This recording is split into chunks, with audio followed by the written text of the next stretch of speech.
Ok, bienvenidas lectoras. Hoy comenzamos el Club de Lectora de Geni 2026 con A la sombra de un árbol muerto de Mónica Rojas, a quien tenemos aquí el día de hoy conectada desde Suiza. Hola Mónica, estamos muy contentos por tenerte con nosotros en esta mañana aquí en México, son las 11 de la mañana, y poder platicar de este libro tan maravilloso como lo es tu obra A la sombra de un árbol muerto.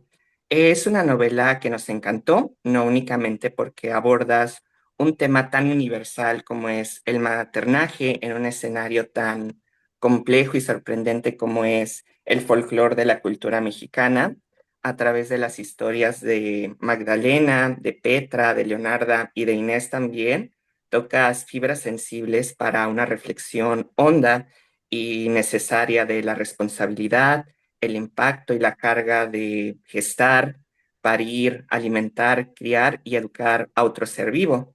Las madres, padres, hijos e hijas de esta novela se ven afectados por eventos dentro y fuera del control de su núcleo familiar, cuyas huellas se quedan en ellos para siempre y también su efecto sigue presente en las generaciones futuras como una marca indeleble en sus mentes y corazones. A veces como una herida, otras como herencia y en otras ocasiones como una conexión intangible. El mensaje de A la sombra de un árbol muerto parece más vivo que nunca cuando lo trasladamos a nuestra realidad en 2026, específicamente en la mexicana, cuando lo usamos de espejo frente al estereotipo de las mamás luchonas, el cual esconde una angustiante crisis social, emocional y de valores relacionada con la irresponsabilidad paterna y materna. Bueno, estas palabras son un breve resumen de las emociones, los pensamientos y las reflexiones que tu libro activó en nosotros y que van a surgir a lo largo de esta plática. Mónica, muchas gracias por estar aquí con nosotros. Nuevamente te agradezco. Y quiero comenzar esta plática con esta pregunta. Para ti, ¿cuál es la revelación más importante que has recibido de tus lectores cuando cumples la misión de transmitir el mensaje de A la sombra de un árbol muerto? Uy, qué pregunta tan interesante. Muchas gracias, Genaro. Gracias a todos ustedes. Pues en realidad han sido muchos los mensajes, ¿no? Una de las cosas que más ha llamado mi atención no lo había reflexionado de de esa manera es que pues hay muchos elementos, ¿no? En torno a las historias de estas mujeres que, como bien lo comentas, tienen que ver con el folclore, pero también tienen que ver con la idiosincrasia. Y no únicamente con la idiosincrasia mexicana, sino también con lo latinoamericano o con lo que podemos entender como tendencias de escritura, ¿no? Que se pueden adscribir a una cierta línea. Por ejemplo, cuando alguien me hablaba del realismo mágico, ¿no? En la novela, que por supuesto no fue una intención, sino más bien una cuestión que venía de una manera muy natural, em, pues me di cuenta de todos estos elementos que de pronto pareciera que son absolutamente normales, ¿no? Dentro de la vida cotidiana.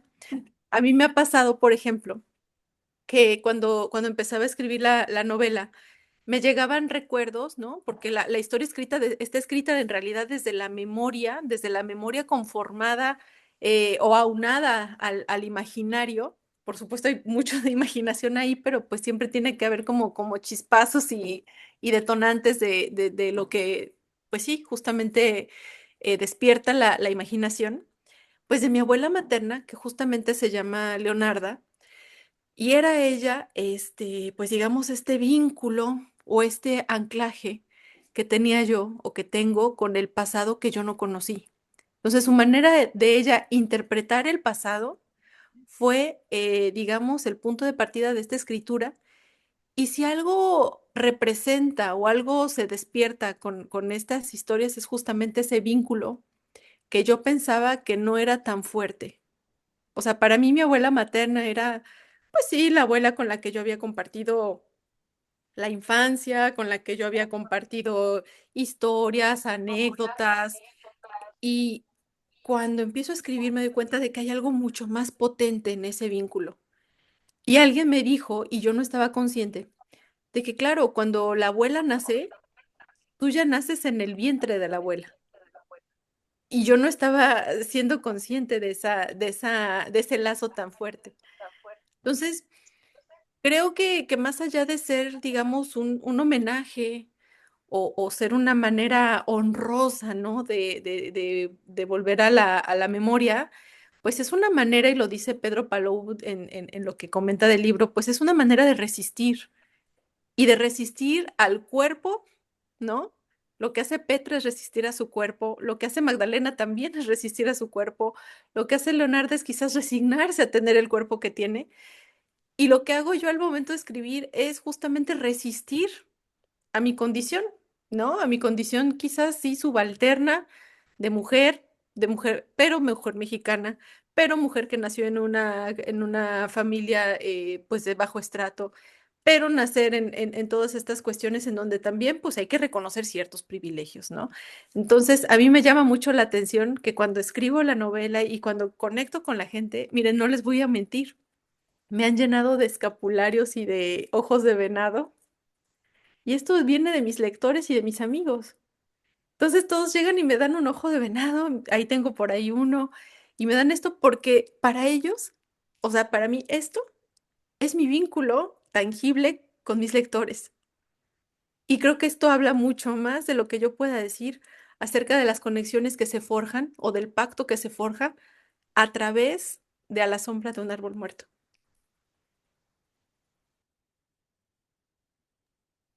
Muchas gracias, Mónica. Sí, te hago esta pregunta porque recuerdo cuando fuiste a presentar el libro Aguascalientes, la tierra de tu abuela Leonarda, uno de los asistentes se detuvo, bueno, te hice la pregunta y te hice el comentario que esa novela fue muy especial para él porque le hace recordar a sus abuelas que también formaron parte de la revolución, se fueron a la bola, e igualmente no únicamente la etapa de la revolución en las familias, que todas las familias la padecieron en distinta manera y algunas historias que ya no están presentes porque pues se perdieron en el tiempo, pero hay otras que siguen vivas, son conocidas y en A la sombra de un árbol muerto, pues podemos ver cómo tiene el efecto de la revolución en las familias. Y bueno, pues me alegra mucho de que sea un libro que es muy bien recibido, tienes esa relación hermosa con tus lectores, no únicamente lo compran, lo leen, lo comentamos como estamos aquí el día de hoy en el club, sino que también pues te dan en agradecimiento pues un pequeño recuerdo, un token para que los llevas, para que sepas que ahí están presentes y que siempre va a haber gente dispuesta a leer lo que tú nos quieras entregar como mensajera, como en una reunión que tú lo dijiste, que esa es la gran misión de los escritores, ser mensajeros.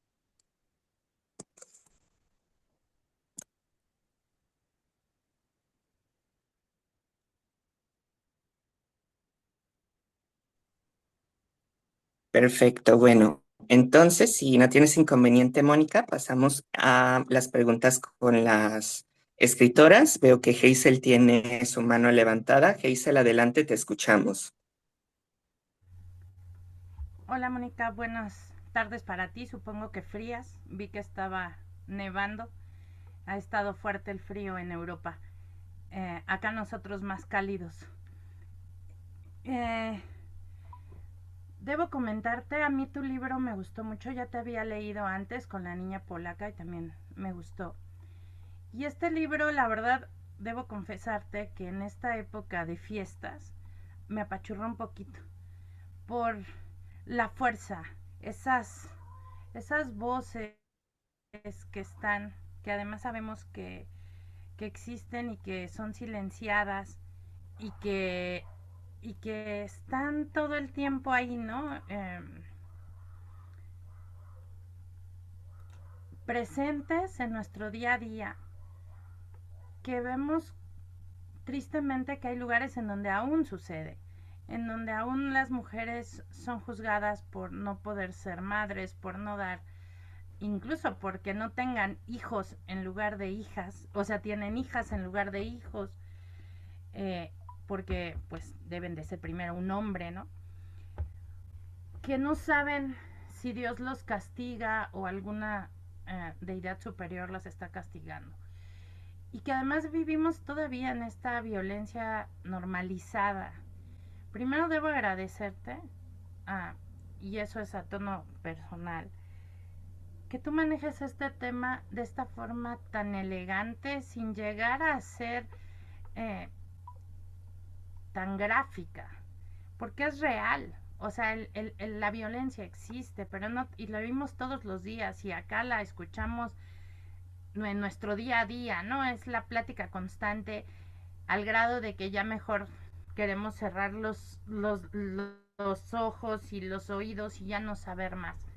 Entonces, yo te agradezco este tono en cómo lo haces, porque realmente nos sentimos como parte de esa familia, o sea, de tu familia, pero todos tenemos a alguien de la nuestra que pasó por algo así. Entonces, esto lo estás mostrando en esa época, en una época que además también nos llega por mi abuela estuvo en la revolución, bueno, no en la revolución, pero sí en la época cristera. Ella no participó, pero sí estaba huyendo, ¿no? O sea, queriendo buscar un lugar mejor. Ella era de Guanajuato, se vino a la Ciudad de México. Tuvo 4, murieron. Entonces, mantener a esa familia, tener todo pues, vivir en este mundo parecería lejano, o sea, un siglo anterior, pero yo lo siento que todavía estamos en él. O sea, hay lugares, hemos avanzado, supongo que en algunas ciudades más que en otras, en algunos países más que en otros, pero en general yo siento que esto pasa en Latinoamérica por lo menos frecuentemente. Entonces, yo me gustaría que nos contaras este proceso que tú tuviste, que nos cuentas que estabas en Estrasburgo y de pronto llegó y estás oyendo el piano y te viene la idea. ¿Cómo fuiste uniendo todo o era tu objetivo el hacer ver que este pasado también es nuestro presente, que este pasado tuyo también es nuestro y que además eh, podíamos podemos verlo día a día y no queremos, por ejemplo, que siga repitiéndose en nuestras hijas, por lo menos en mi hija, ¿no? O sea, que esté sufriendo por este tipo de cosas, que no sea mujer porque no sea madre y que ella tenga o sea, que pueda tomar la decisión sin sentirse juzgada, pero también como parte de esta sociedad. Entonces, sí me gustaría eh, primero agradecerte y felicitarte por tu libro, que lo siento totalmente redondo. Desde el momento en el que empieza el libro hablando de una pérdida y terminamos por otra pérdida. La pérdida de una madre que no puede tener un hijo y la pérdida de una madre que le es arrebatado, ¿no? Su hijo por alguien cercano. Entonces, yo quisiera que nos contaras ese proceso, cómo ese fue tu objetivo, hacernos ver esto, o fue surgiendo los personajes y la historia te fue llevando a darnos este mensaje. Muchas gracias. Gracias a ti.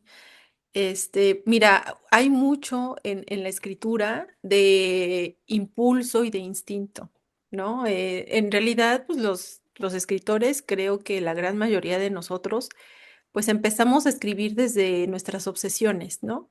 Y estas obsesiones vienen de algún miedo, de algún simbolismo, de alguna representación que nos sirvan como conectores de algo mucho más profundo que, francamente, la gran mayoría de las veces no alcanzamos a entender del todo, ¿no? O sea, si por ejemplo a mí el tema de la infancia, por ejemplo, me resulta obsesivo, pues a mí difícilmente le voy a poner palabras, ¿no? Al por qué, ¿no? Podría yo irme por la respuesta fácil de, bueno, es que pues de niña fui una niña buleada, etcétera, etcétera, pero creo que hay algo mucho más que no tiene necesariamente que ver con las cosas que podemos explicarnos.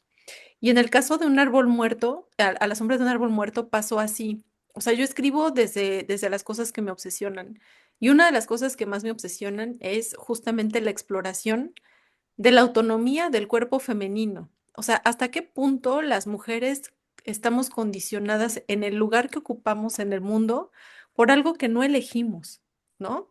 O sea, nosotros no elegimos ni el cuerpo que habitamos, ni la lengua que hablamos, ni el territorio donde nacemos. O sea, todas esas cosas son meramente aleatorias. Y en ese sentido, todos hacemos lo que podemos con lo que tenemos. O sea, esos son nuestros recursos, es como que la mochilita, ¿no? Y ahí vamos por el mundo, pues usando las herramientas que nos tocaron de manera aleatoria.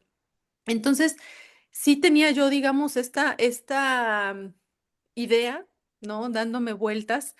Y también tenía yo un imaginario ya conformado por todas las historias que escuché desde que yo era muy niña y también las cosas que viví.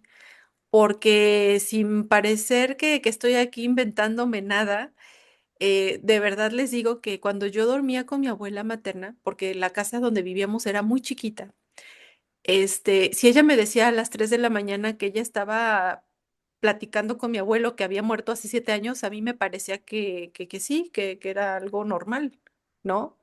O si mi mamá me decía, oye, no le metas la mano a la ofrenda porque el muerto te va a dar un manazo, yo pensaba que era algo que sí podía pasar, ¿no? Y a la fecha no le pongo mano a la ofrenda después de haberla colocado porque siento que el muerto sí me va a dar un manazo, ¿no? Pero esta también es parte de la cosmovisión y la manera en cómo en México convivimos con la muerte, ¿no? En México los muertos no se mueren, están todo el tiempo persistentes en su presencia y no los dejamos, ¿no? No los soltamos.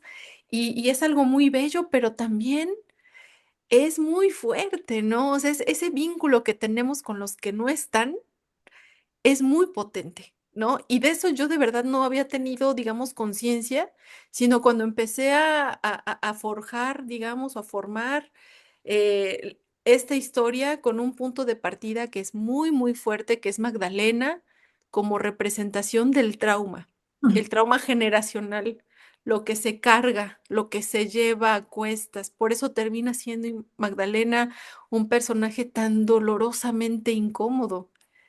Llegó un momento en el que yo soñaba con Magdalena. Oigan, les voy a contar algo y de verdad no me lo estoy inventando. En Suiza, ven que salen las Coca-Colas con los nombres, ¿no? Bueno, en todas partes, en las Coca-Colas con el nombre de Blanquita, Lili, Virginia y así, ¿no? Todas. Bueno, están las Coca-Colas obviamente colocadas en ciertos países, pues donde los nombres se tienen que ir, pues acomodando a las culturas. Pues no les miento que en Suiza me salió una Coca-Cola con el nombre de Magdalena, que yo creo que ya ni en España se usa tanto el nombre de Magdalena. Me apareció y me apareció en sueños. Y cuando yo escribía sobre Petra, que es el nombre de mi bisabuela, que sí existió, me olía la casa a pólvora. Y luego mi mamá me dice, porque mamá es poblana, es muy poblana, ay, no digas eso, van a pensar que la bisabuela era bruja. Y le digo, no, mamá, es que es parte también de la construcción de la historia que no podemos explicarnos. Entonces, de verdad que, o sea, respondiendo a tu pregunta, llegó un momento en el que yo tenía una parte, digamos, muy racional, ¿no? De la construcción, pero en algún momento los personajes se fueron solos. Y entonces yo dije, bueno, pues me voy con ustedes, ¿no? Y entonces ya la toma de decisiones, el mandato social, ¿no? Y la resistencia a cumplir o a tomar ciertas decisiones las tomaron los personajes. Y fue muy fuerte porque de pronto yo decía, no, pues Petra no tiene que ser tan canija, ¿no? Y de pronto yo decía, no, sí, porque esto es lo que me toca hacer y es con lo que me toca cumplir. Oye, pero no le puedes hacer eso a tu hija. ¿Y por qué no? Entonces, llegó un momento en el que tomaron tanta fuerza que cobraron vida. Y yo sé que suena muy raro o van a decir, bueno, esta Moni, ¿qué hizo antes de la sesión o qué consumió? Pero de verdad que sí fue muy revelador, ¿no? Esta nueva manera de escribir, porque si me han leído, si me han hecho el favor de leerme, con la niña polaca, todo viene desde el periodismo, ¿no? Es como mi muleta. ¿no? Es el periodismo, es el tomar distancia un poco del acontecimiento como para verlo objetivamente, etcétera, etcétera. Aquí todo fue de afuera hacia adentro. Y esta manera de reescribir, pues también fue muy reveladora porque en el camino me encontré con episodios, ¿no? Incluso de mi propia vida o de la memoria de mi cuerpo que yo pensé que ya habían pasado.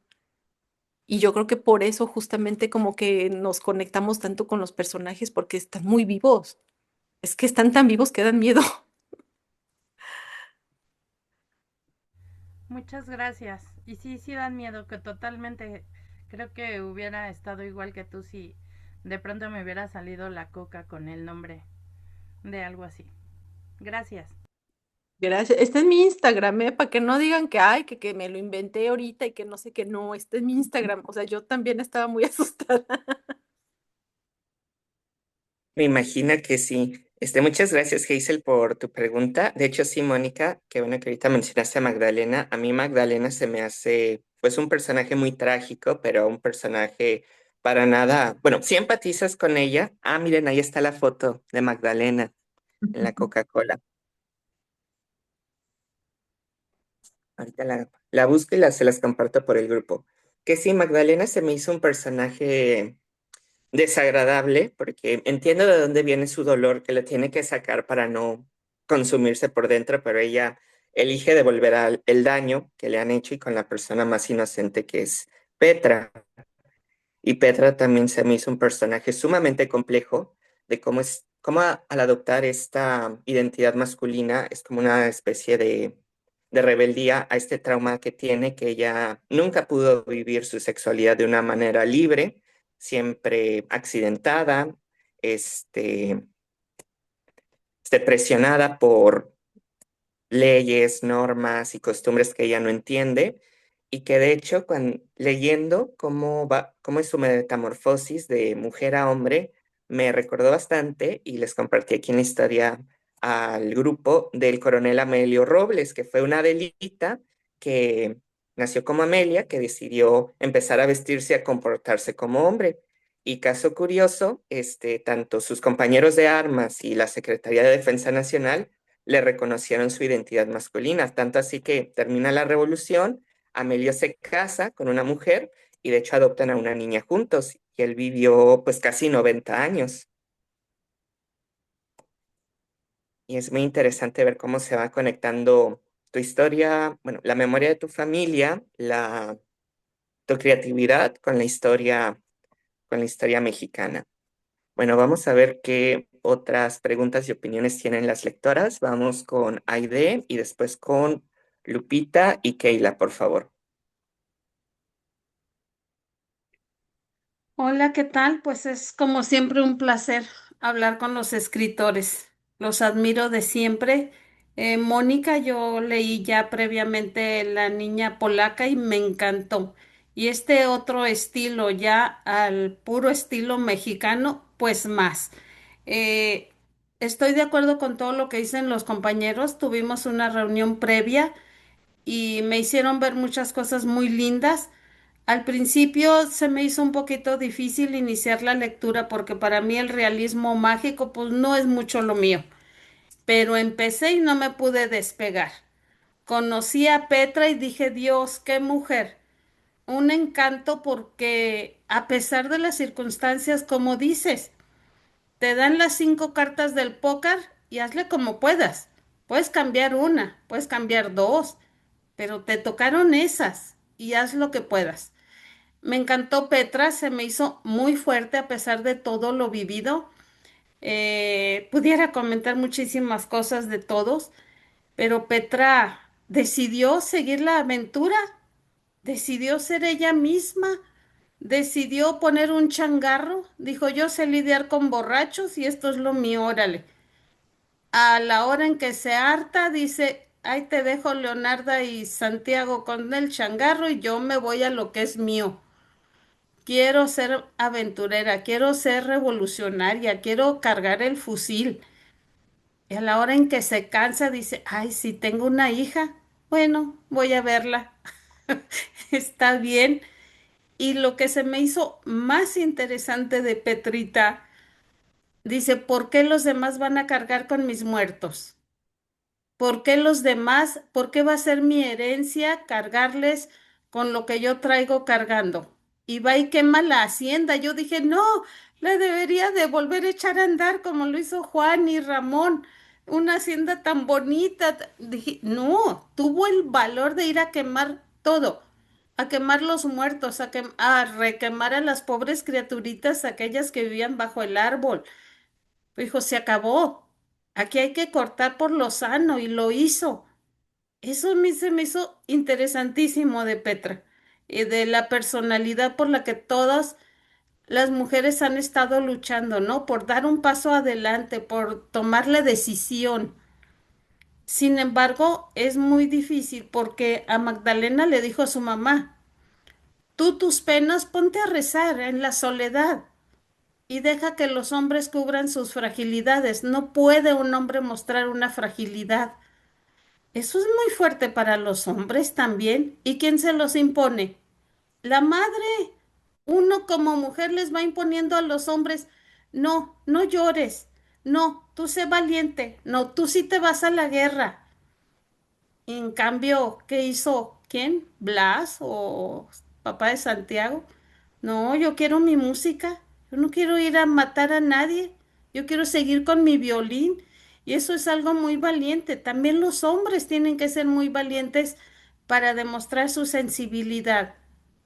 Yo creo que en esta cuestión del machismo, del feminismo, de la maternidad, tenemos mucha responsabilidad de ambos bandos, porque a veces la mujer por comodidad decimos, pues está bien, me quedo, está bien, que gobiernen mi vida, que me den, que me hagan. Y cuando uno toma el papel de Petra, dicen, ay, qué loca, ¿qué le pasa? Entonces a mí me hizo ver muchas cosas. Me encantó tu libro, al principio lo empecé despacito y ¡fum! Como dicen, me fui como gorda en tobogán, me encantó, lo disfruté y aprendí muchas cosas.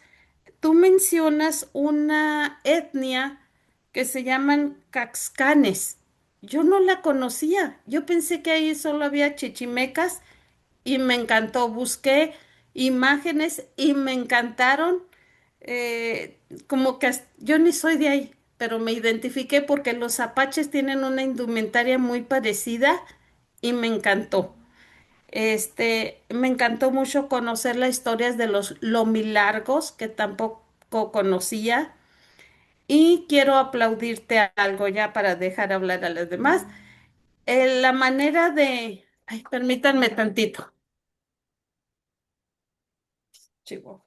Este, Me tengo que ir, pero la forma en que llevas la historia, desde 1873 hasta 1968, en que está el levantamiento del 2 de octubre en Tlatelolco, y hacerlo de una manera tan ligera, tan acompañada de los datos históricos, me fascinó. Me fascinó cómo este señor, ¿quién fue? ¿Santiago o Pablo?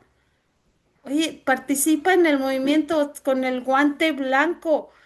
Eso a mí se me hizo muy interesante. Te puedo decir muchas cosas. Desgraciadamente tengo que salir un momentito.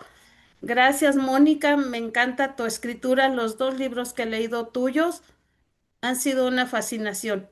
Yo quería preguntarte sobre tu número de traducciones de tus libros, tus portadas. Vengo al ratito. Gracias, Mónica. Gracias, Genaro. Nos vemos al ratito. Muchas gracias, Aide. Bueno, esperemos que no tardes para que Mónica te pueda dar su respuesta. No sé, Mónica, si quieres comentar algo rápido, se está grabando la reunión. Bueno, pues gracias, gracias. ¿Qué puedo decir? Me voy muy como pavo real, ¿no? Me voy a ir muy como pavo real de la sesión. Pues en realidad acerca de las traducciones, pues ahorita pues es un libro muy, muy nuevo y esto tarda, ¿no? Pero espero que pueda yo pronto darles algunas noticias. Y pues nada. Yo espero que salgan cosas padres. Pero lo más fascinante de verdad que para mí ha sido el vínculo que se ha logrado hacer a través de la historia, ¿no? A través de A la sombra de un árbol muerto, porque es impresionante cómo de pronto lo que yo pensaba que era una historia pues no personal, porque digo, los personajes por supuesto que son ficciones, ¿no? Pero hay vínculos con el pasado interpretado, ¿no? De alguien más, que desde su visión de mujer, de origen caxcano, pero también español, pero también muy humilde, pues a mí me vino, digamos, a alimentar, ¿no? La creatividad, pues como de pronto nos encontramos tantas personas dentro de los personajes, ¿no? Esas dolencias, esos antepasados, esa manera quizás de entender el mundo tan peculiar, ¿no? Y que no tiene que ver únicamente, como lo mencionaba, con la cultura, ¿no? Y con la idiosincrasia, sino con el vínculo con los muertos, con el tema del machismo, con el tema de la subalternidad, ¿no? Porque por supuesto no es lo mismo ser mujer que ser mujer y mexicana o latinoamericana, o ser lo mismo que ser mujer mexicana, o latinoamericana y pobre y mestiza o indígena y así le podemos poner, digamos, muchas capas, ¿no? A la complejidad, ¿no? Que tiene de por sí ya, pues, ocupar un cuerpo, ¿no? Sea hombre o mujer. Qué bonito hablar de Blas. A mí me gusta mucho el personaje de Blas, porque mi abuelo, que se llamaba Santiago, en paz descanse, pues sí tenía un padre que era violinista y que fue el que le enseñó a tocar el violín. Y sí, en efecto, en época de la revolución, pues le costaba trabajo no tomar las armas, ¿no? Y de pronto un hombre que no tomaba las armas, pues era tildado de cobarde, cuando lo que él decía es que yo no lo voy a tomar porque no creo que sea el camino para conciliar a México, ¿no? Entonces, digamos que su lucha pues era mucho más profunda porque en lugar de tirar bala, pues tiraba música, ¿no? Y eso también levantaba el ánimo de las tropas. Entonces, qué bonito hablar también de ese tipo de resistencias, ¿no? Y sobre todo en un momento como en el que estamos actualmente. Muchas gracias, Mónica. Antes de pasar con Lupita, un comentario rápido sobre esta resistencia de Blas de unirse, en este caso, a la guerra cristera y el chantaje que le hace la mujer Estefanía. Me recuerda mucho un comentario que hizo Juan Rulfo en una entrevista sobre la guerra cristera, que él recuerda que fue una guerra muy maternal porque las esposas y madres chantajeaban a los esposos, a los hijos, de decir, ¿cómo es posible que en la revolución sí se fueron a guerrear por sus caudillos, sus generales, y ahorita que hay que defender a nuestra madre iglesia, a nuestros santos, aquí se quedan de cobardes? O sea, si son tan hombres para pelearse por sus vanidades, ¿por qué no van a pelear y a defender su fe, su religión? Entonces ahí lo que estaba comentando en un inicio, Aide, de cómo el machismo también nace de la crianza, no únicamente de la sociedad. Bueno, entonces vamos ahora con Lupita, por favor. Hola a todos, buenos días en México. Mónica, me imagino que allá ha de ser tarde o tarde noche en Suiza, no sé. Me da mucho gusto saludarte. Yo es la primera vez que leo un libro tuyo. Y ahorita que estaban hablando, me voy a brincar un poquito porque sobre los personajes femeninos.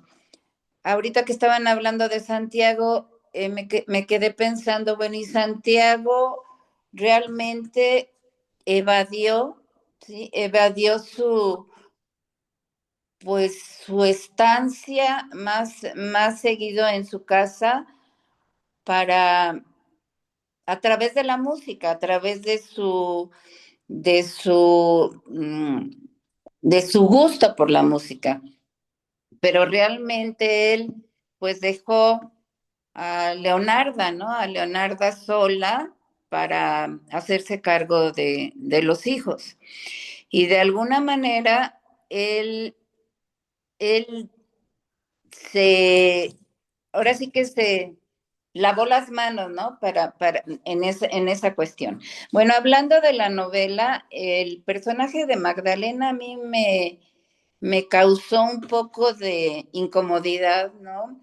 Porque yo digo, bueno, ok, sí, batalló muchísimo, sufrió mucho por estar, va- o sea, por no tener la oportunidad de ser madre, ¿no?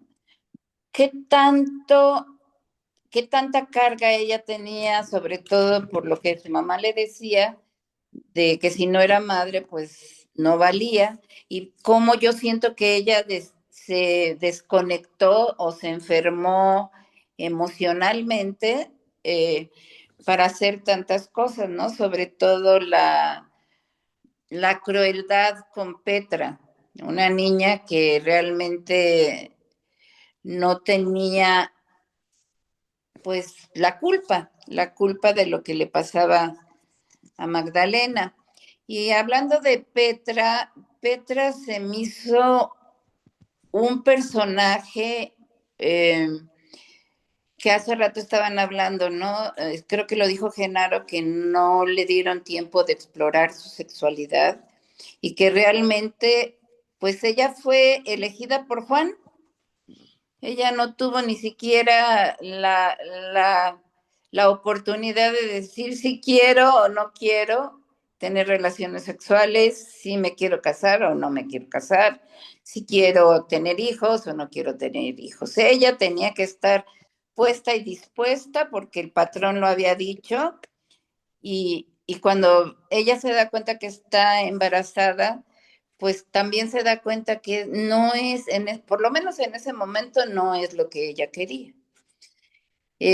Respecto a su papel como madre, pues sí se me hizo a veces un poco cruel con Leonarda porque, este, pues prácticamente sí la iba cargando en sus espaldas, pero no por amor, ¿no? Sino porque la tenía que cargar, no por ese instinto maternal, sino porque la obligaban a hacerlo.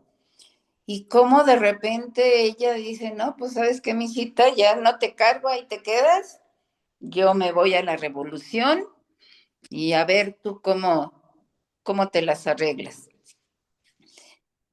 Respecto a su papel en la, en la parte que les dice, no, pues ahí les dejo la pulquería y yo me voy a seguir echando balazos porque parece que le encantaba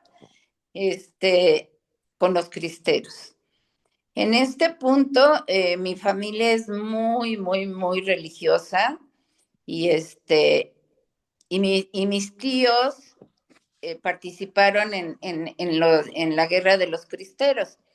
Es más, uno de mis tíos, yo les platiqué en otra ocasión, fue desterrado a Cuba un tiempo y el tío que a mí me crió, él sí, sí participó, pero profundamente, hasta escribió un libro que se llama Entre las patas de los caballos sobre la guerra cristera desde el punto de vista religioso.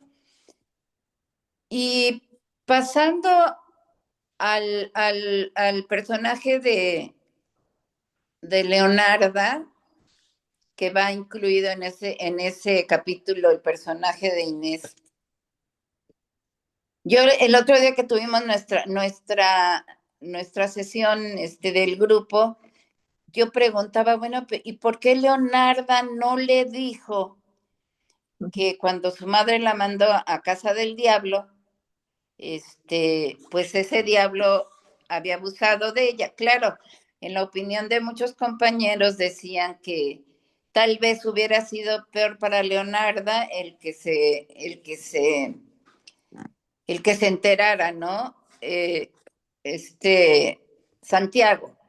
Y Santiago pues se fue siempre con la duda, ¿no? Con la duda de por qué no llegó virgen a la noche de bodas, aunque en mi perspectiva no todas las mujeres sangran cuando tienen su primera relación sexual. Entonces, bueno, yo digo que ahí hay un poco de mito en el sentido de que la mujer si no sangra es porque ya ya fue entregada a otro hombre. A mí el último capítulo me apachurró un poco el corazón porque sí sospechaba yo un poco de la intención de Pedro, pero nunca me imaginé, de Pedro al decirles, vénganse a esta ciudad, yo les construyo una casa para que no les dé vergüenza, que se den cuenta que Inés está embarazada ahí en el pueblo o donde vivía en la colonia como fuera, pero se me hizo una crueldad lo que hicieron, cómo fueron eh, planeando ese robo del bebé, porque fue un robo, realmente, porque Inés se sentía tan sola que abocó todo su amor en el bebé y hasta pensó en el nombre, hasta le hablaba cuando estaba embarazada y realmente es ese final, ay, mi corazoncito sufrió. Entonces, bueno, eso es lo que te quiero comentar. Muchas gracias, Mónica. Yo, me interesa, yo creo que voy a ver si leo de una vez lo de la niña polaca para tener otra impresión de tu manera de escribir. Y muchas gracias por este libro, que pues muy interesante, muy, eh, ¿cómo te diré? Como ¿cómo te lo explico? Bueno, a mí tenía la duda, ¿no? De Dios, qué tanto es verdad, qué tanto es fantasía. Inés, pasaría eso con Inés, ay, pero qué crueldad. Entonces, bueno, pues muchas gracias por escucharme y te escucho a ti, Mónica. Hay muchas gracias. Dice Genaro que la vas a hacer llorar y me vas a hacer llorar a mí también porque es como volver a leerme, ¿no?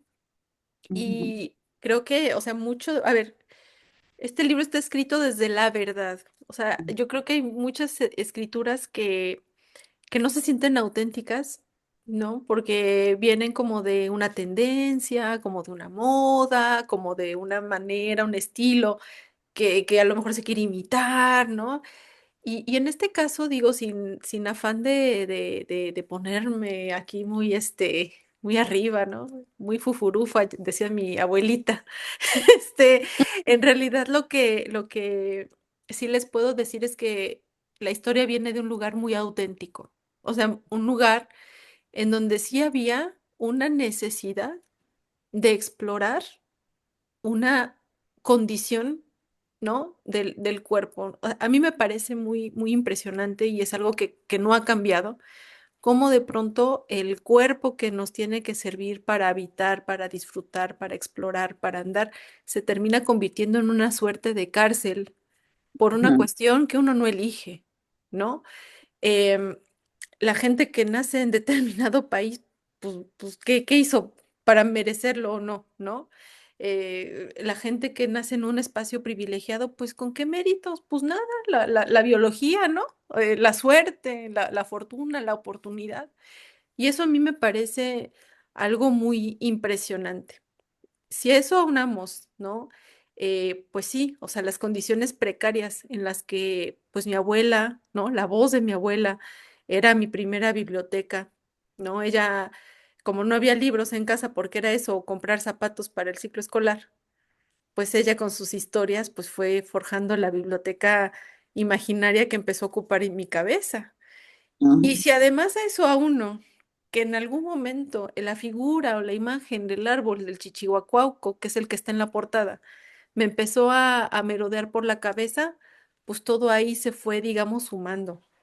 Entonces, a mí particularmente la historia de Isabel, digo, perdón, de Inés, me parece una de las más cruentas, ¿no? De la historia, una de las más violentas, con todo y que pasamos por Magdalena, con todo y que pasamos por Petra, por Leonarda, cuando llegamos a esta chica, que además en este juego de roles de la buena, la mala, la güerita, la morenita, la rebelde, la sumisa, la hipocritona, etcétera, etcétera, pues digamos que se van disipando, ¿no? Estas cuestiones de los roles. si algo, y quizás por eso resulta incómodo leer de pronto este libro, ¿no? Es lo que está haciendo, es provocar, ¿no? Siempre estoy, esa sí fue intención. A mí me gusta escribir desde la provocación, que se mueva algo, que se sienta algo, que se agite algo, porque las lecturas que rápido se leen y facilito, pues a veces fácil se van, ¿no? Y aquí la cuestión es generar una provocación. Y yo creo que eso se logra porque viene desde un espacio auténtico.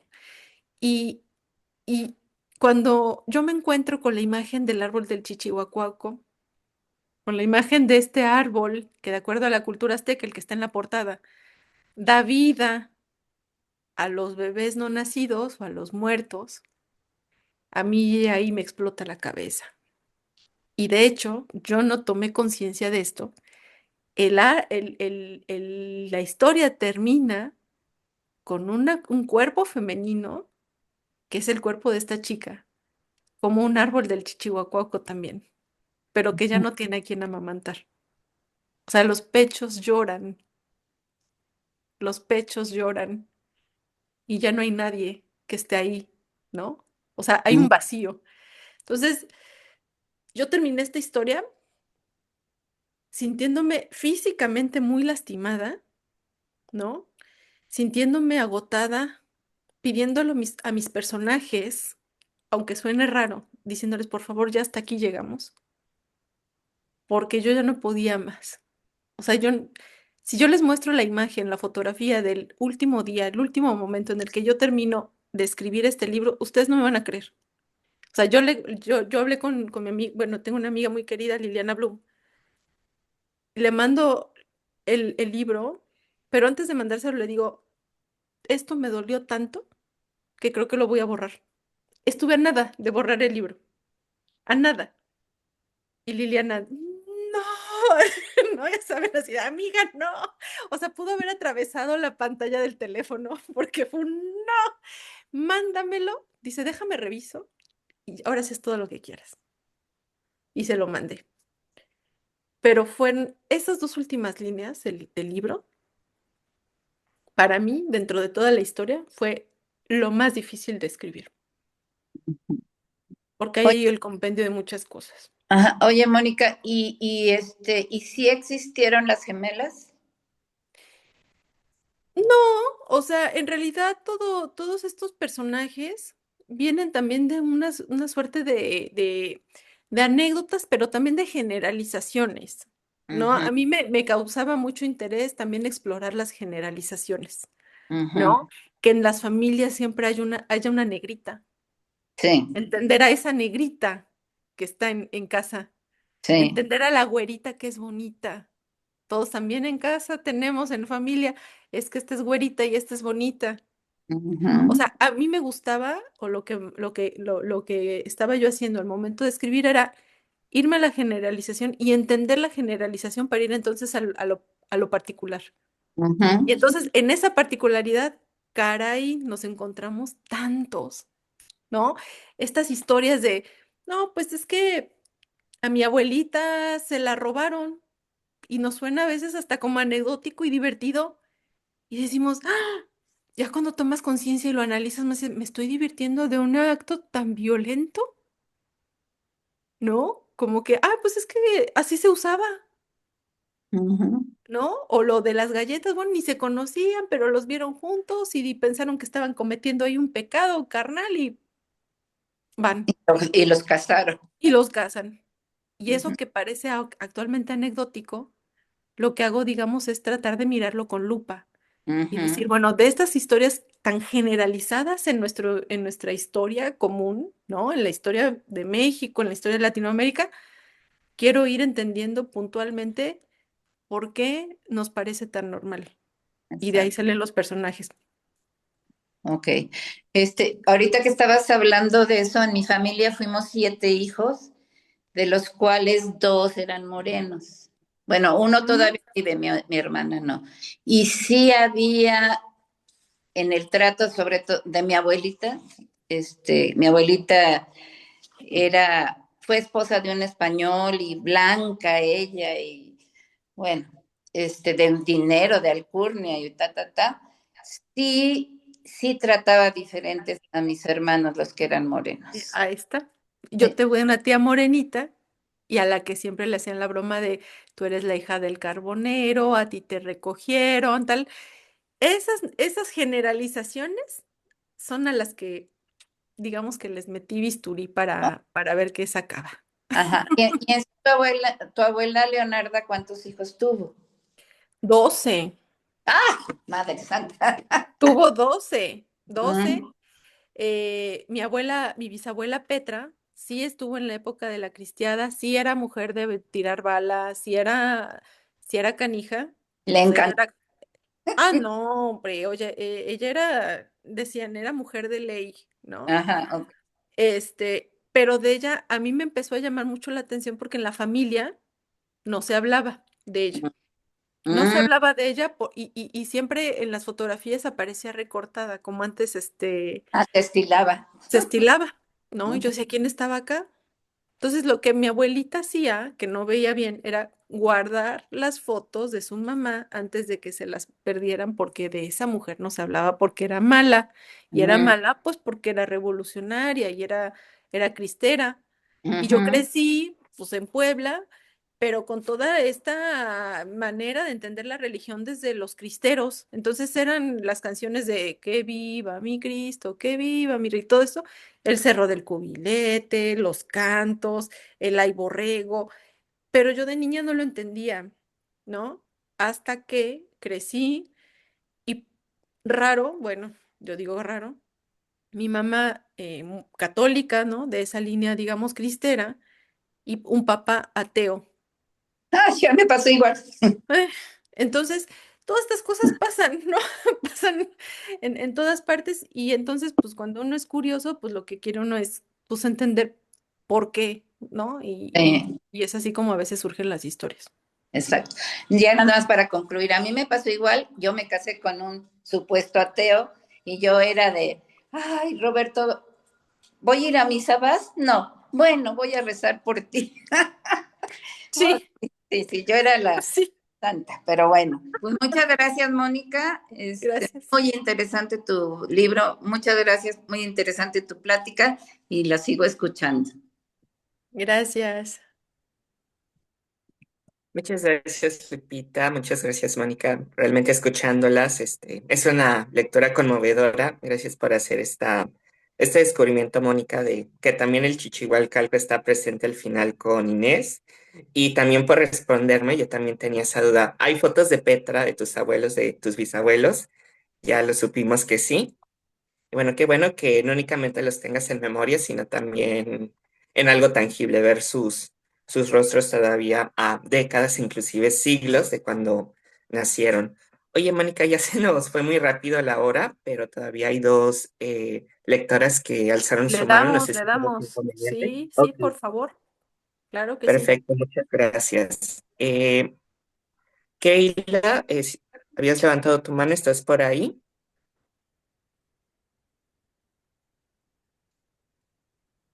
Si no, vamos con Yolanda. Keila, ¿estás ahí? Hola. Sí, una disculpa. Es que no puedo prender Adelante. mi cámara. Sí, sí, estoy aquí. Ok, adelante, te escuchamos. Sí, bueno, yo quería hacer una pregunta con respecto a que, bueno, es mi primera vez en el club, entonces no sé si ya hayan hablado como de la trayectoria de Mónica o así, pero pues la verdad me pareció muy, o sea, como que tiene muy, bueno, más bien reflejó muy bien en cada época el contexto histórico y social. Además, por ejemplo, yo creo que estuvo muy, muy bien situado. Entonces, pues a mí me sorprendió mucho eso. Además, como creo que alguien ya comentó, pues cómo avanza la forma en la que se percibe a la mujer desde perspectivas al principio muy, muy, muy machistas, que ahorita ya serían pues como casi inimaginables, como la historia de Magdalena. Y luego, por ejemplo, la historia de Petra, que ahora ya pues no se considera algo masculino, ¿no? O sea, el hecho de que ella sea valiente o haya sido como muy aguerrida o ruda, pues ya sabemos que no es algo masculino. Entonces siento que, pues no sé, que estuvo muy bien situada y pues quería saber cómo, Sí, sí, tú, Mónica, tuviste como que investigar específicamente para hacer todo esto, porque pues siento que es un trabajo muy bien hecho, muy bien situado, con un contexto muy, muy bueno, y pues quería saber como si tú tuviste que dar como una investigación mayor o era como casi, casi que con lo que ya sabías. No, hombre, imagínate si hubiera sido así, que te sabría mucho. Muchas gracias, Keila. No, pues siempre investiga uno, ¿no? Yo creo que parte importante de generar, digamos, un pacto narrativo entre lector y escritor es justamente este acto que decía Gabriel García Márquez, casi hipnótico, ¿no? Que el lector se crea todo lo que uno dice porque no hay hilitos que se salgan, ¿no? Del telar. Y eso se logra pues haciendo investigación, ¿no? Porque si uno cacha algún detalle que dices, no, pues este modelo de carro no se usaba en este tiempo, no, pues este tipo de, no sé, cualquier cosa, ¿no? Este personaje no estaba vivo en esta época que me está señalando el autor, ahí ya se jodió el asunto y ya el pacto se rompe por esos detalles. Entonces hay que ser siempre muy, muy cuidadoso y también pues muy, muy respetuoso, ¿no? Ante lo que se dice. Fíjate que yo vengo del periodismo. Yo no hice una carrera literaria como tal, me salté toda la época de jóvenes creadores y talleres literarios de muchachos, que ya sabían que querían ser escritores desde muy jóvenes, ¿no? Y luego ahí dicen, ay, es que yo a los 5 años yo ya agarré la pluma y ya sabía que iba a ser autor y digo, ay, qué envidia, pues, porque yo vengo del periodismo y de la nota roja. Entonces yo creo que esa necesidad de siempre estar valorando información y verificándola y confirmándola, pues es lo que le da, digamos, el tono de lo que comentas. Creo que es por eso. Nací en el periodismo y pues sigo siendo periodista, aunque ya no ejerzo. Y creo que pues por ahí va la cosa. No sé si te respondí. Y bueno, pues nuevamente gracias por el cumplidote. Muchas gracias. Sí, sí, me respondiste la pregunta, gracias. Perfecto, muchas gracias, Keila. Bienvenida al club y bueno, esperemos que nos puedas acompañar en futuras reuniones. Vamos con Yolanda y después con Sandra, por favor. Hola Mónica, mucho gusto conocerte. Felicidades. Eh, una escritura muy, muy interesante que nos llegó a todos a nuestra sensibilidad. Bueno, a ver, trataré de ser breve porque tengo muchas notas.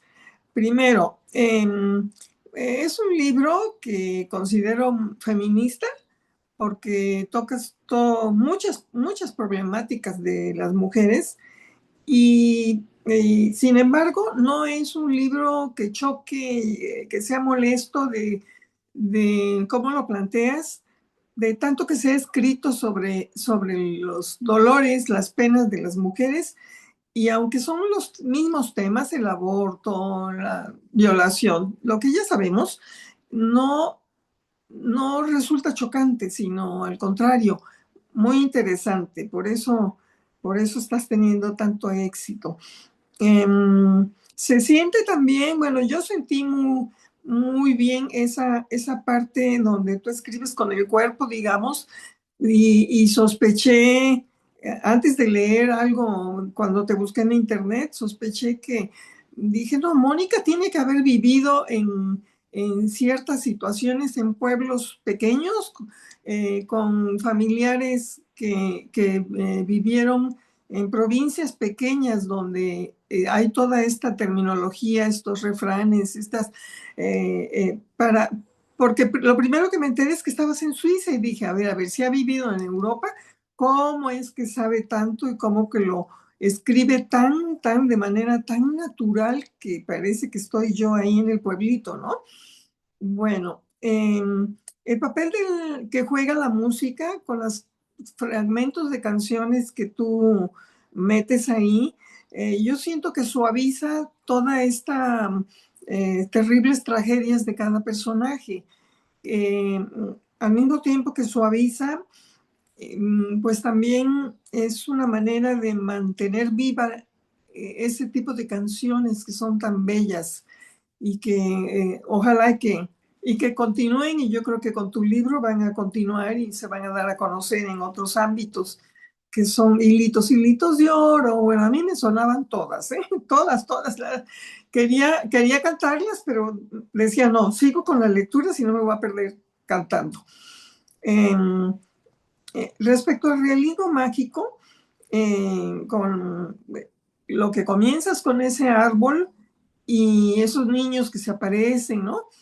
Eh, pues sí, también a mí el realismo mágico como que no se me da muy, no me encanta tanto, aunque bueno, es algo de nuestra cultura y yo lo noto mucho en las escritoras actuales. Eh, Como que está funcionando muy bien en los libros actuales. Yo te quería preguntar, aparte de esto del árbol y de los niños que ahí se aparecen todo el tiempo, los hijitos no nacidos, si me pudieras así rápidamente como decir ciertos puntitos donde metiste el realismo mágico, como para que yo lo tenga más presente dónde está ese realismo mágico. Otro punto, Em, ¿qué, ¿cuál será el elemento que ha influido para que tú, siendo tan joven, ya estás teniendo libros publicados y estás siendo ya una escritora conocida? No es nada fácil, hay 8.000 millones de personas escribiendo y mujeres escribiendo. ¿Y cuál me dirías que es el elemento para que esté funcionando, que tú ya estés siendo conocida? Hay muchísima gente que tiene libros escritos, yo conozco, vivo en Cuernavaca y acá hay montones de escritoras, escritores que dicen, tengo libros terminados y no los puedo publicar o van a una editorial muy pequeñita, muy local y de ahí no pasaron en muchos años. Bueno, hasta ahí me quedo. Ay, caray, bueno, si me pierdo en algún punto y Sí. me guías. Este, ay, bueno, pues muchas gracias por lo de tan joven. De hecho, el lunes cumplo 43 años, entonces ya cuando Arjona dedica Señora de las 4 décadas, ya estamos. Pero para mí eres una chamaca, ¿eh? No, pues muchas gracias, digo, el lunes estoy empezando a celebrar con ustedes, ya, para mí ya esto es celebración, ya 43. Híjole, es que no sé, muchas gracias. Yo sé que la competencia, ay, es que no me gusta la palabra competencia, porque creo que en la literatura lo que uno va escribiendo, pues a ver, nadie lo va a escribir como uno mismo. O sea, y como tú lo mencionabas, ¿no? Se pueden abordar los temas, porque además los temas no van a cambiar porque son parte del conflicto humano, ¿no? Y digamos, la peculiaridad está en cómo se aborda un tema, más que en el tema mismo a veces, porque ya, pues hay muchas cosas que no se pueden inventar ni sacar de la manga, ni aunque hablemos de ciencia ficción. O sea, son los mismos pasiones, los mismos dolores, pero la innovación está en cómo se hace y nadie va a poder escribir como yo lo hago, ni yo voy a poder escribir como otro lo hacen, ¿no? Entonces, cuando uno habla de competencia, pues ¿cuál sería el punto de partida real? O sea, en realidad creo que es muy difícil encontrarlo. Entonces, pues yo veo a mis colegas escritoras, escritores también, pues como eso, como colegas, y a mí me gusta leerlos e impresionarme por cómo ellos están explorando el mundo y la condición humana. Jamás pienso, ay, yo lo podría hacer mejor, o ay, porque este tiene este reconocimiento y este otro no. Pero pues sí es cierto que también hablamos de un mundo que es de ciertas maneras hostil, ¿no? Porque muchos sí sienten que hay como esta competencia de llegar primero o llegar a la editorial más grande, etcétera, etcétera. Y la verdad es que yo no me pongo a pensar en eso. Y a lo mejor por ahí está la clave, ¿no? Porque yo realmente necesito escribir. O sea, yo sí, o sea, tengo esta necesidad de escribir y aunque mi rostro no sea conocido, si la historia es conocida, yo ya voy ganando, ¿no? Y cada camino es tan independiente, tan individual y lleva su curso de una manera tan única que lo único que puede hacer como escritor, porque uno no tiene control de nada, es ponerse en el teclado, sacar lo mejor que puede uno sacar, competir con la persona que fuiste el día anterior y entonces soltar y decir, ahora sí, el libro ya no es mío, ya es de ustedes.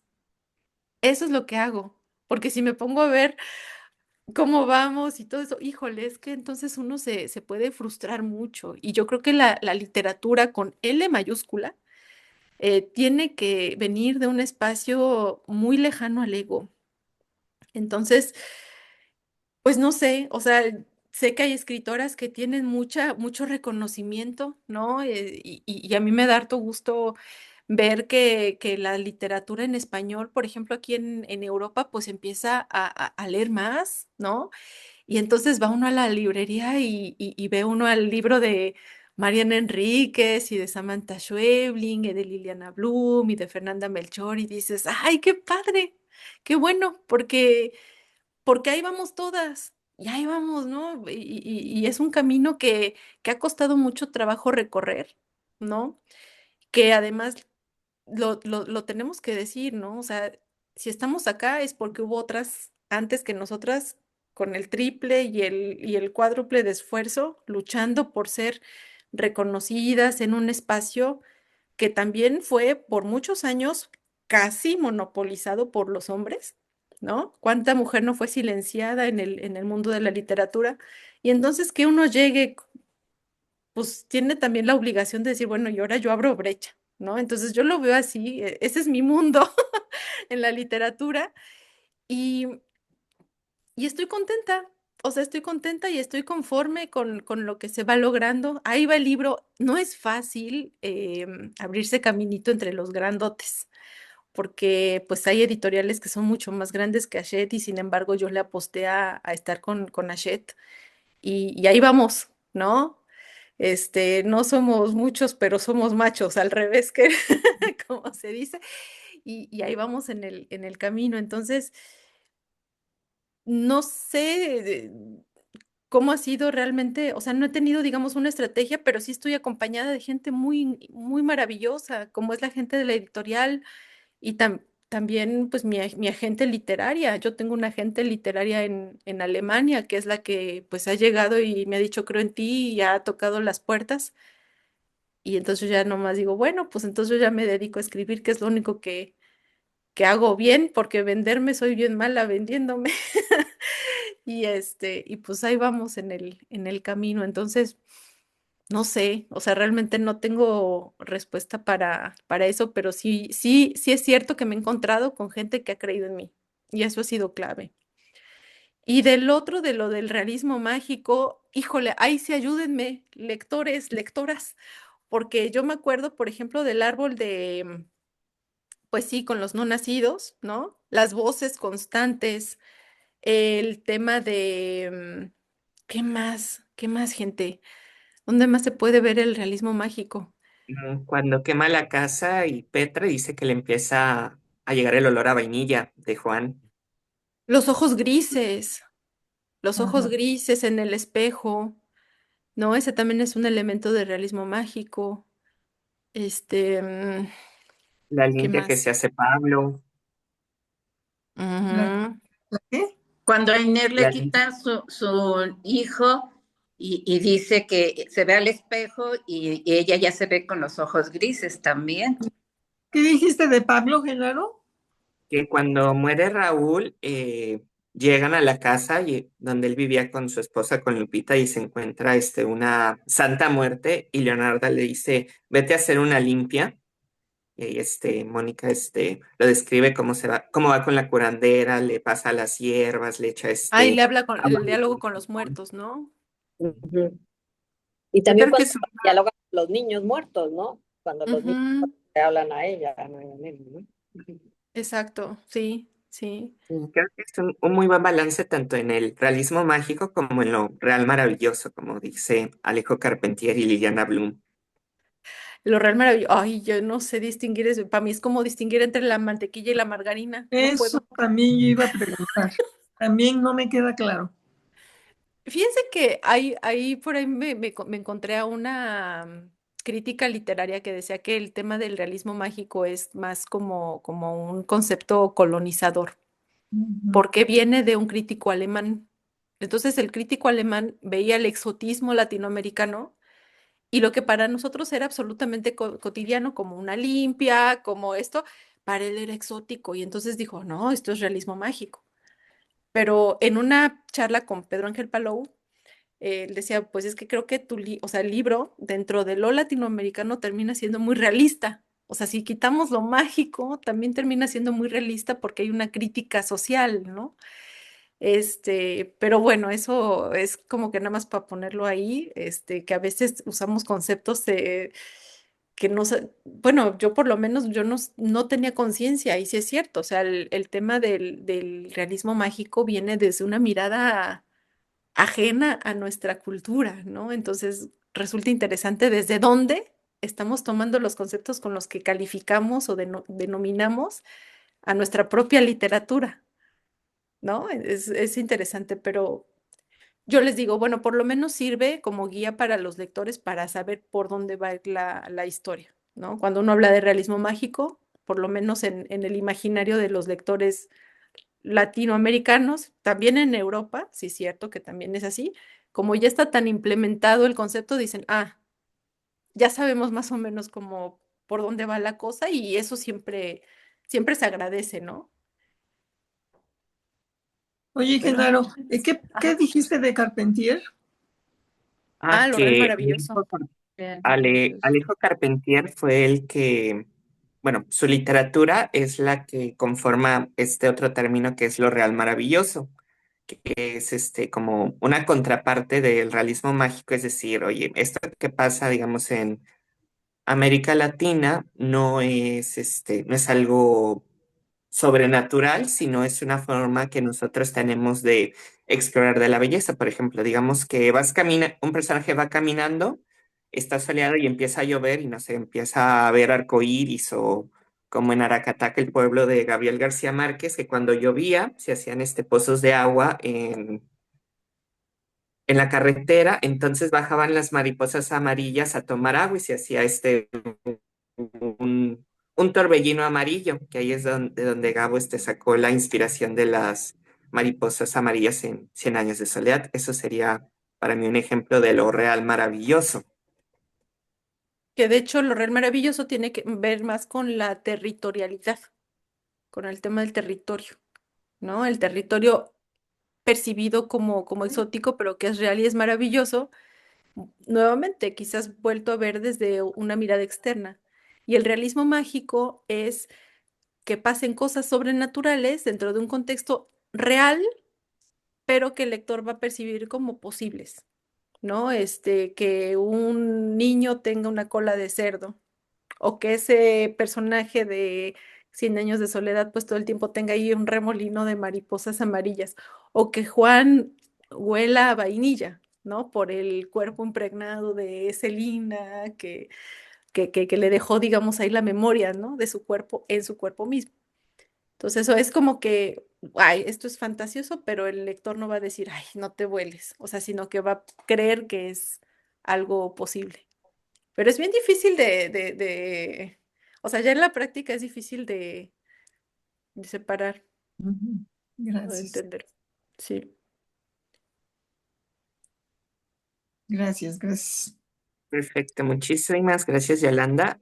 Mónica, nada más antes de ir con Sandy y después con Sole, comentarte de que cuando leí estas conversaciones que tiene Magdalena con sus hijos nonatos en su cuarto en la hacienda de Teocaltiche, a mí me recordó mucho a la escena de la película Coraline, cuando Coraline está encerrada por la otra madre en la otra realidad y le encierran en un cuarto detrás de un espejo y empiezan a salir los otros niños que fueron víctimas de esta bruja y aparecen los niños como fantasmas con botones cosidos en lugar de los ojos, y así me los imaginé el cómo están hablando con Magdalena y después cómo están intentando eh, advertir a Petra, decir, no entres ahí, no entres ahí, te va a hacer daño.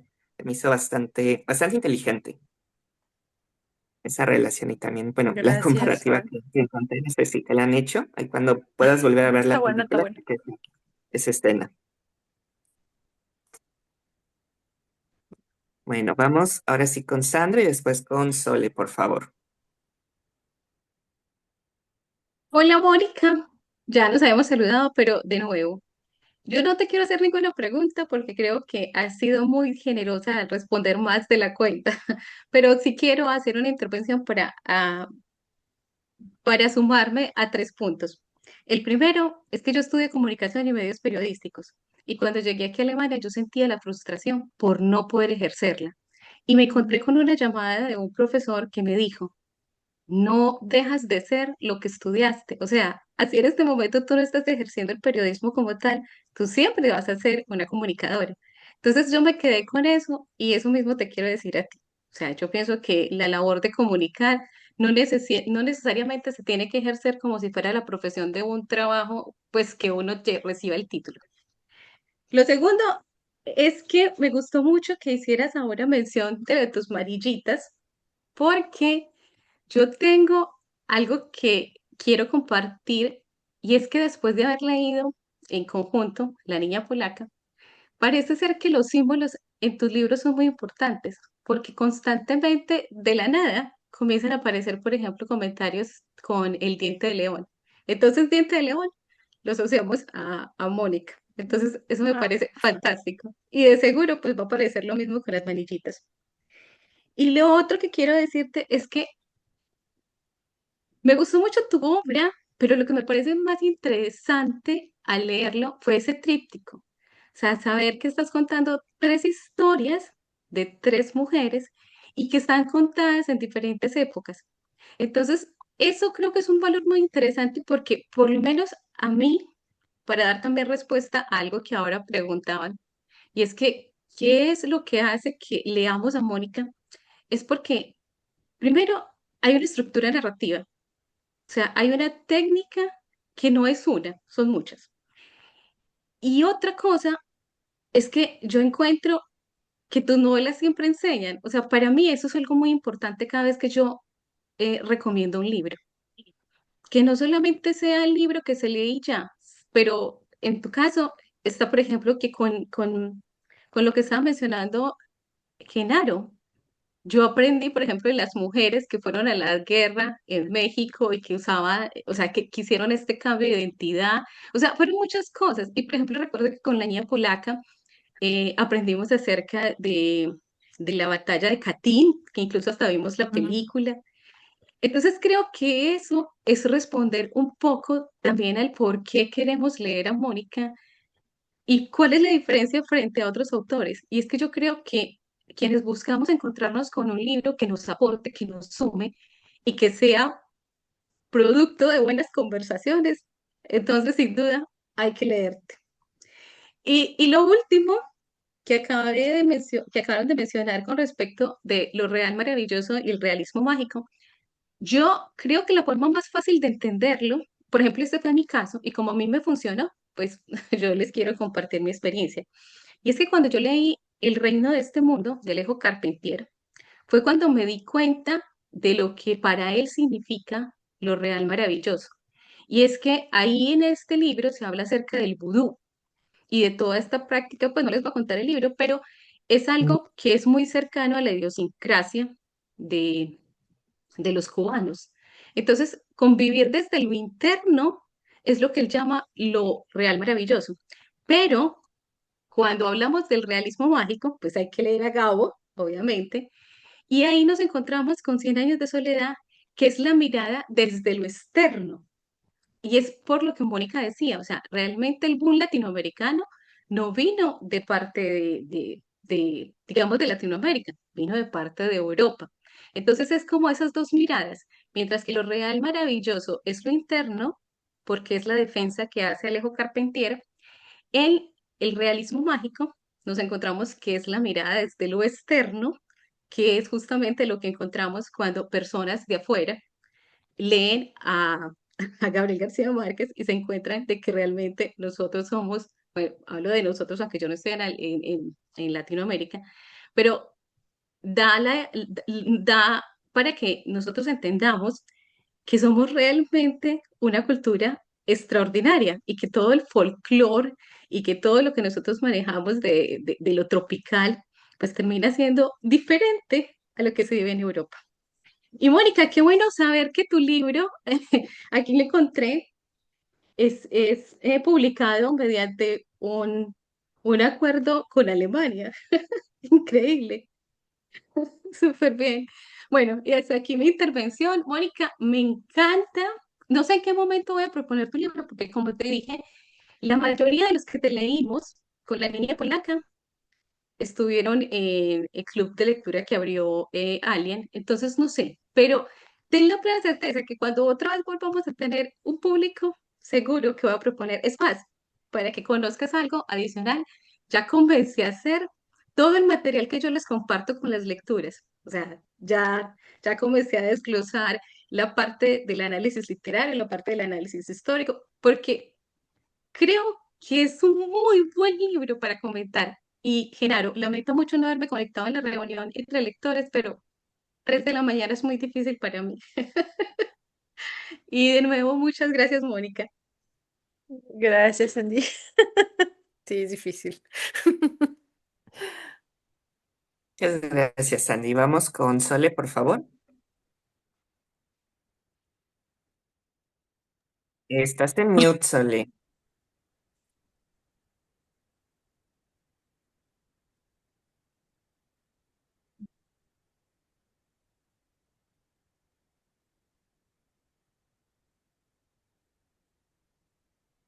Ahí estoy, ¿verdad? Sí, Sí, perdón. Entré y salí varias veces porque el internet no es bueno aquí, Mónica. Pero, oye, pues felicidades por tu libro. Yo no te había leído, es la primera vez que te leo. Me gustó mucho.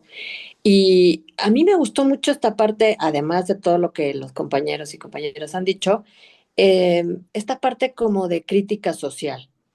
Y estos temas que tocas como la violencia infantil, como el racismo, me parecieron pues también muy interesantes, muy aparte de la personalidad que describes de cada una de las mujeres, ¿no?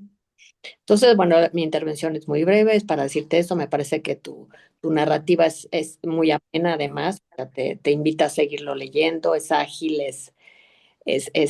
no sé, es interesante también, ¿no? Y pues muchas felicidades, que continúes con muchos éxitos. Muchas gracias. Sí, yo ahí sí, con toda la intención, le eché la crítica social porque, pues como dice Sandy, ¿no? Uno es periodista y no deja de serlo. Es como el bautizo. Ya ni modo, ya te bautizaron, ya te echaron el agüita, ya vas a vivir con eso. Y pues yo vivo siendo periodista y no entiendo otra manera de explicar o de explorar el mundo, sino cuestionando todo el tiempo, ¿no?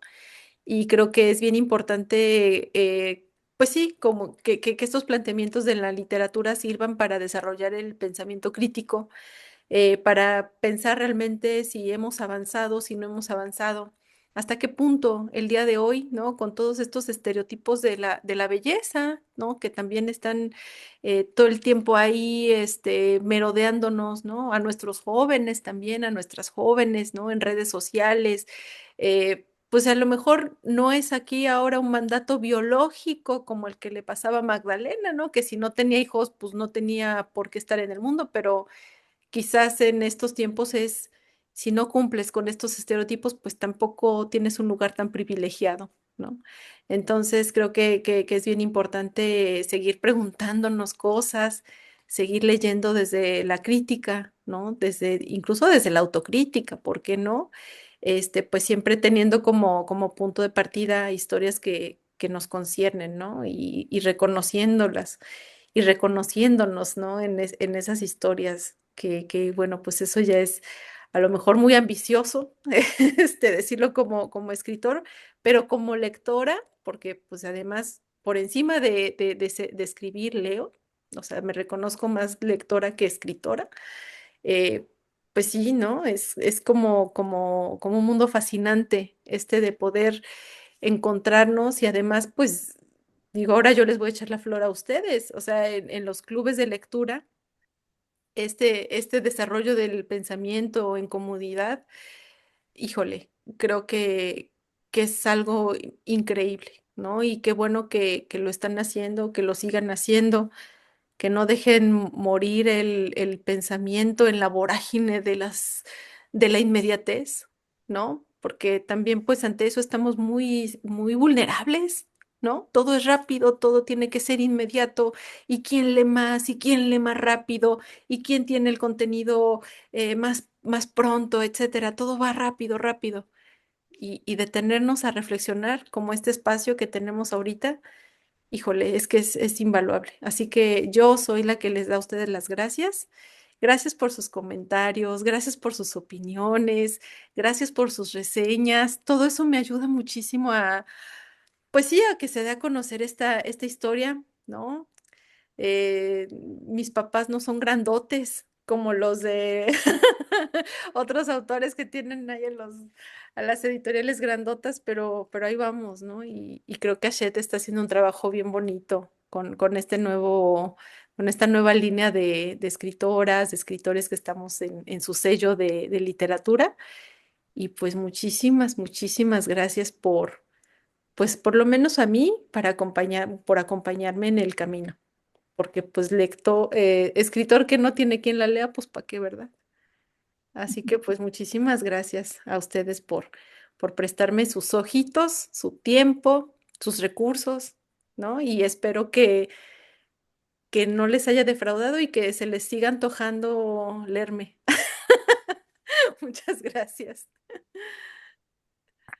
Muchas gracias, Mónica, a ti también agradecido pues que estés aquí con nosotros conversando desde que leí La Niña Polaca y te conocí en el club de Adrián y de Natalia, pues te me hiciste una maravillosa escritora, también persona, y ahorita que tú hablas del periodismo, pues se ven en ti, como dijo Sandra, tú siempre vas a hacer lo que estudiaste y bueno, en el periodismo me imagino pues que te sirve el análisis, la estructura, la disciplina de sentar a escribir, formar una historia y como dijo nuestro ya desaparecido Nobel Vargas Llosa, que el buen periodismo también puede y debe ser considerado como otro género literario de la literatura con L mayúscula. Y pues qué bueno que te está yendo muy bien con Hachette por comentario de otros escritores que están en la misma casa editorial, sé que los tratan muy bien, los consienten mucho. Y bueno, esperemos que sea una muy buena relación de trabajo para ti, con no únicamente A la sombra del árbol muerto, sino con cualquier otro libro que escribas y decidas publicar con ellos. Lectores, no sé si alguna de ustedes les gustaría comentar ya para ir cerrando la sesión. No sé si Virginia, Gaby, Sonia, algún saludo para aprovechar que aquí tenemos a Mónica todavía.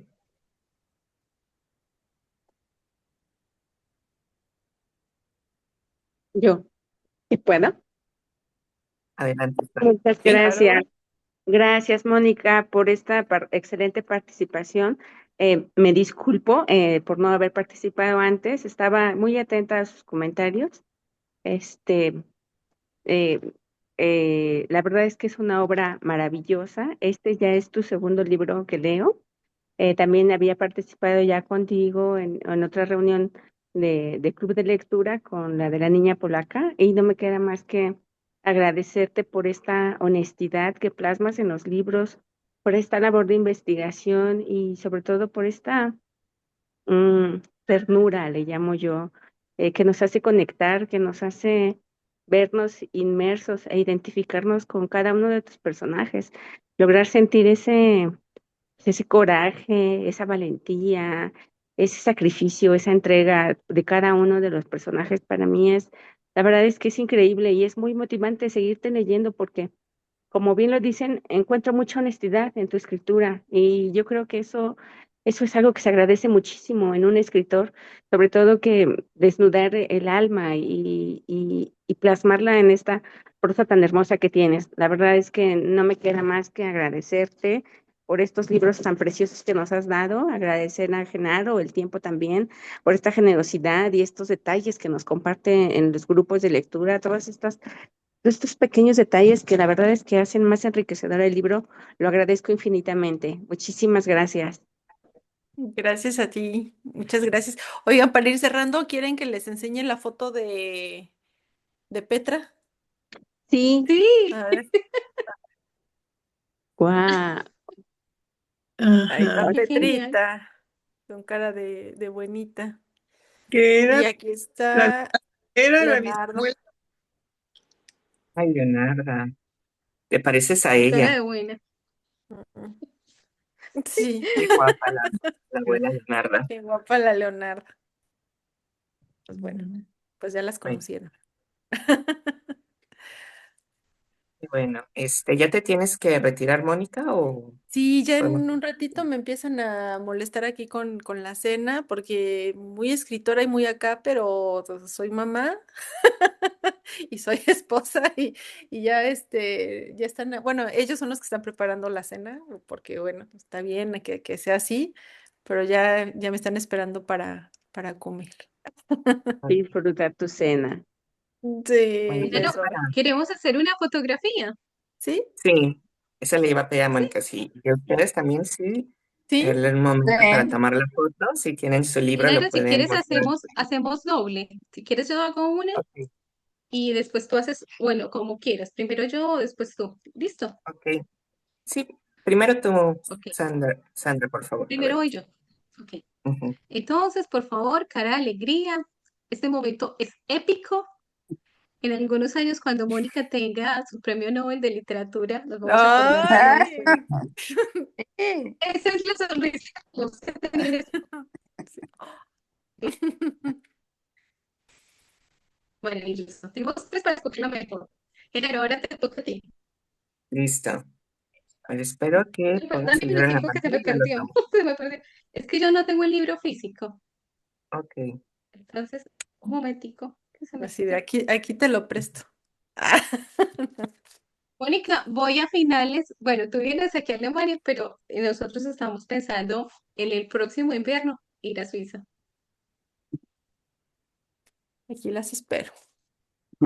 Bueno, aquí vamos. Listo. Listo, vamos. Una, dos, tres. A ver, una más. Una, dos, tres.